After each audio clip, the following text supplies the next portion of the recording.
Shalom, perkenalkan nama saya Meilani Lombo. Saat ini saya menempuh pendidikan S1 di IAKN Manado dalam Fakultas Ilmu Pendidikan Kristen, Program Studi Pendidikan Agama Kristen.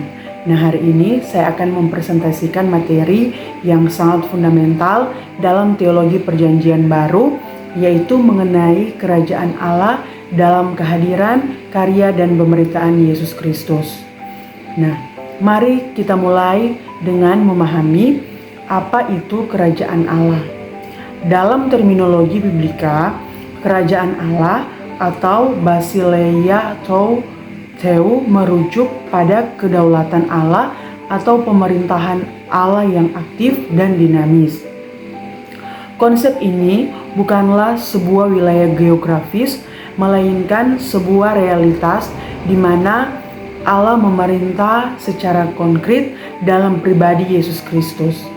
Nah, penting bagi kita untuk memahami bahwa kedaulatan ini bersifat kosmis dan historis yang dinyatakan melalui pembebasan umatnya, pemberian hukum, dan penyertaannya dalam sejarah.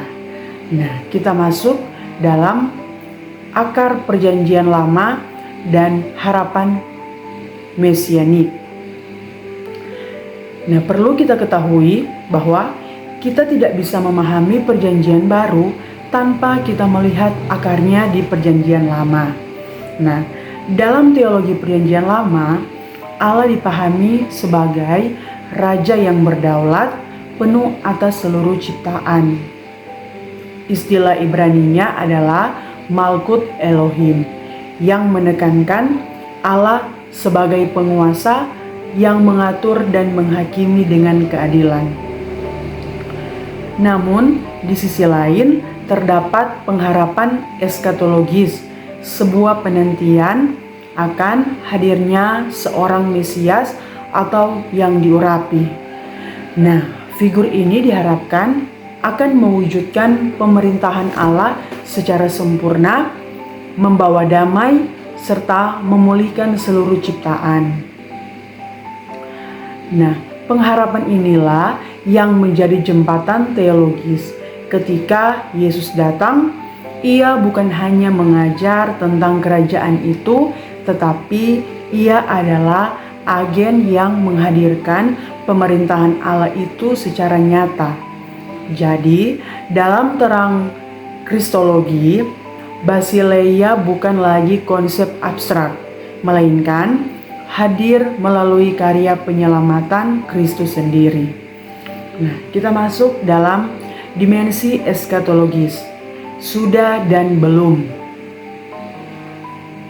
Suatu konsep yang sangat menarik dalam teologi Perjanjian Baru, yaitu dimensi sudah dan belum atau already but not yet.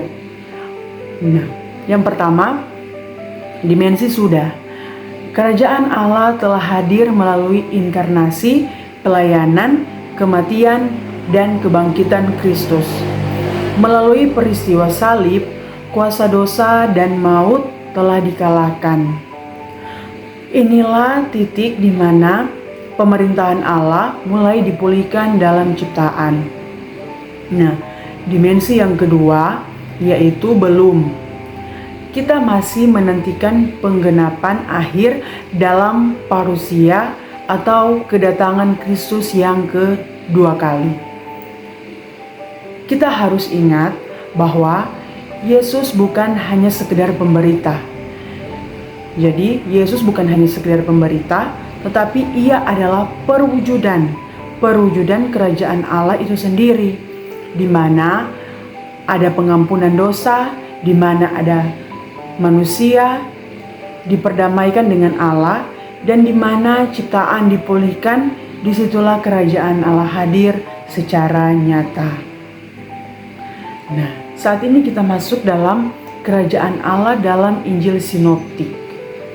Dan mari kita lihat bagaimana para penulis Injil Sinoptik menekankan aspek ini secara berbeda namun harmonis. Nah, kita masuk dalam Injil yang pertama. yaitu kitab Injil Matius, yang menekankan identitas Yesus sebagai Immanuel atau Allah beserta kita dan Raja Mesianik. Melalui perumpamaannya, Matius memperlihatkan bahwa kerajaan Allah adalah sebuah proses pertumbuhan keselamatan yang sangat berharga. Kita masuk dalam Injil yang kedua, yaitu Injil Markus. Markus membawa rasa urgensi. Ia menekankan bahwa kerajaan Allah telah datang saat ini juga melalui kehadiran Yesus. Respons yang diminta bukanlah sekadar etika moral, melainkan pertobatan dan iman sebagai jawaban atas inisiatif Allah. Kita masuk dalam Injil yang ketiga, yaitu Injil Lukas. Lukas menampilkan sisi kemanusiaan dan sosial. Kerajaan Allah adalah kabar baik bagi mereka yang miskin, tertindas, dan terpinggirkan, di mana pelayanan Yesus kepada mereka adalah ekspresi konkret dari misi restorasi Allah. Nah, satu hal yang menyatukan ketiganya adalah metode pemberitaan Yesus. Kesatuan antara ajaran, mujizat, dan pengorbanannya membuktikan bahwa kerajaan Allah membebaskan manusia dari kuasa dosa dan keterasingan. Mujizat Yesus adalah tanda awal dari pemulihan seluruh alam semesta atau restorasi kosmis. Nah, kita masuk pada bagian dimensi etis dan pedagogis dan pendidikan agama Kristen. Nah, selanjutnya mari kita bahas tentang dimensi etis dan pedagogis. Etika kerajaan Allah seperti yang kita temukan dalam khotbah di bukit bukanlah sekedar norma moral yang kaku. Etika ini adalah buah dari kehidupan baru.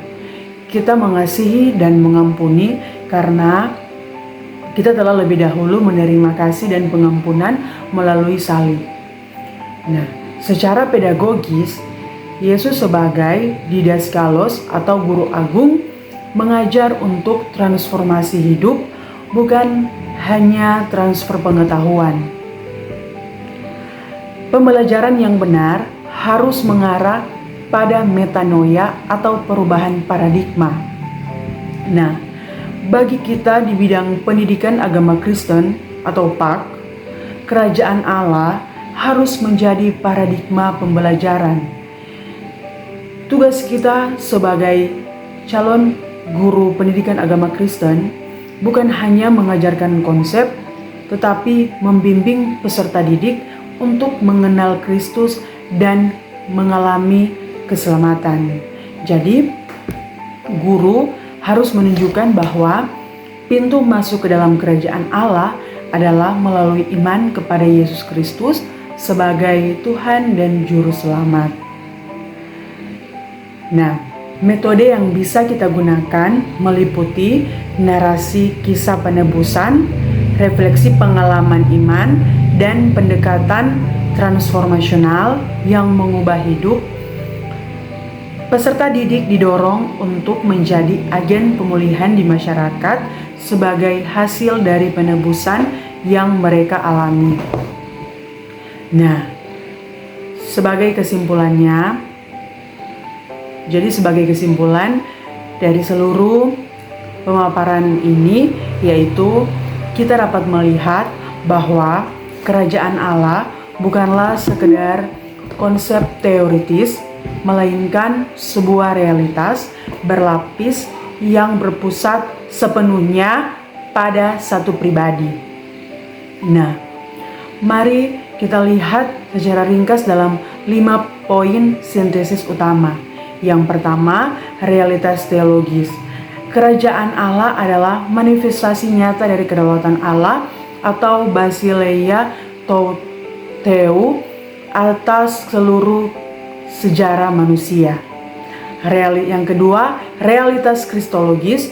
Kerajaan ini tidak hadir secara abstrak, melainkan hadir dan nyata secara konkret dalam pribadi, kehadiran, dan karya Yesus Kristus.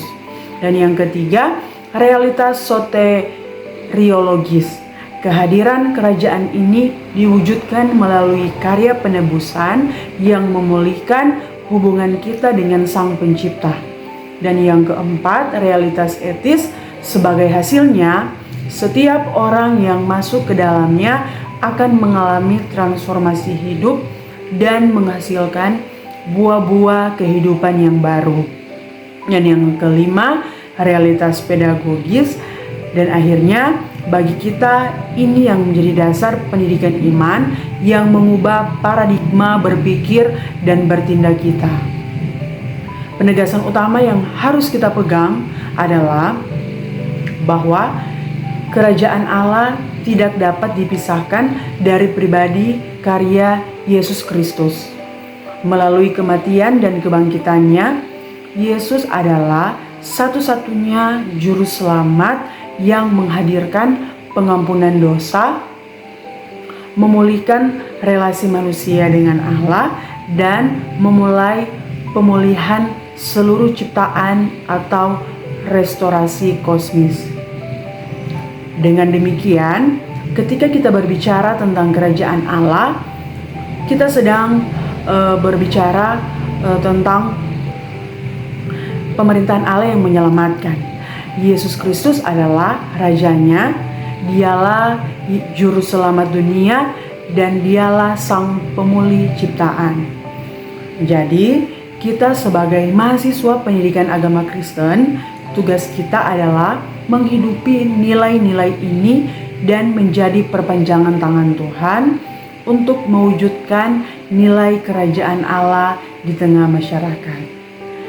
Nah, demikian presentasi dari saya mengenai teologi perjanjian baru ini.